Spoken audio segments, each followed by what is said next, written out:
We will spend this morning on ceremonial presentations. We will start off with the following schedule. At 9 a.m., member Mike Carbossi will be sworn in for his full term, followed by Councilmember Tyler Maxwell at 9:25. Then Councilmember Gary Bredfield at 9:40. And then we'll conclude the swearing in ceremonies with Mayor-elect Jerry Dyer at 9:55. When we vote in that chamber, we should vote in the moment and not say, what's better for me 4 years from now if I run for another office? Or what's better for this interest group or that interest group? The question is, what is better for the people that elected us? Looking at the campaign materials that we shared, mailed to people, and keeping those promises. It's easy to forget that. But that's what I try to do. And I think my colleagues try to do that as well. I know that there's been a lot of animosity in the past between the council and the mayor and the administration, but this is a different time. I think we need to give each other a chance. We've got to have a fresh start. We've got to have a fresh perspective. We have to work together so that we can get things done and take this community to that next level, that great place. 38.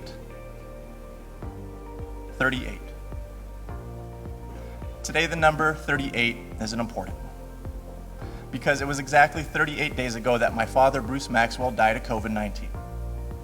Spent his last 3 weeks hooked up to a ventilator at the ICU of St. Agnes Hospital.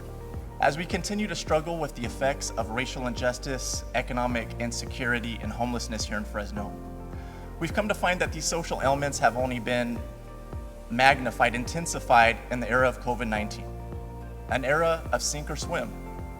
Those that could afford to keep their small businesses afloat, those that could afford to continue paying rent, those that could continue to afford paying for the best health care available, swam. All else have sank. As a lone conservative and Republican on the council, I believe in certain principles and they guide my decisions. I will double down and then triple down on my efforts to make sure we end this cycle of violence, improve our economy, support our police, and speak out strongly against radical and destructive policies that hurt our city, no matter where they come from, Sacramento, Washington, or even out of this building. You know, our country remains the land of opportunity, and no matter what your socioeconomic background, sex, gender, sexual orientation, or race, through one's own hard work and God-given talent, you can achieve the American dream and accomplish great things.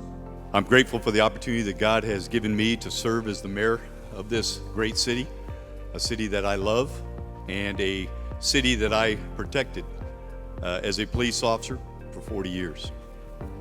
It is truly an honor and a privilege, and I'm humbled. We're going to begin our Housing the Homeless effort on our freeways. I've been working over the last several months with the governor's office as well as Caltrans and CHP, and we are going to be relocating those individuals from the freeway into housing beginning this month. And I am anticipating within the next 45 days to 60 days, our freeways will not have homeless people on them. We've lost our curb appeal as a city. And so a second initiative that we will be launching is called Beautify Fresno. This will be a very comprehensive, sustained initiative that will allow us to take all of the resources that we have in the city that touch some form of beautifying this city. The third thing is that Fresno remains number 2 in poverty in the state of California. We must grow our economy. Our high unemployment rates historically have caused people to be out of work and forced them to be on public subsidies. We have to create inclusive economic development in our city, and we will. You know, far too often our downtown has been left behind. And the truth is, great cities have great downtowns. And we're going to make sure downtown Fresno is great. We're going to increase the housing population in downtown Fresno from 3,000 people to 10,000 people so that we can sustain a nightlife in our downtown area. And that is going to be through mixed use and through having an entertainment venue downtown, not only at Chachansey Park, but at our convention center, where it is my hope that we're able to have professional soccer restored. I've walked neighborhoods. I've sat down in living rooms with people who shared an opposing view to me, people that perhaps had different political beliefs.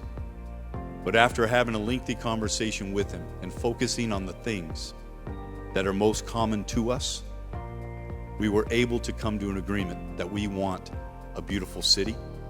We want a prosperous city. We want a government that works for the people. We want a government that is inclusive and not exclusive. And we want a government and a city hall that truly says, we work for you, the citizens of Fresno. And that's what we're going to provide.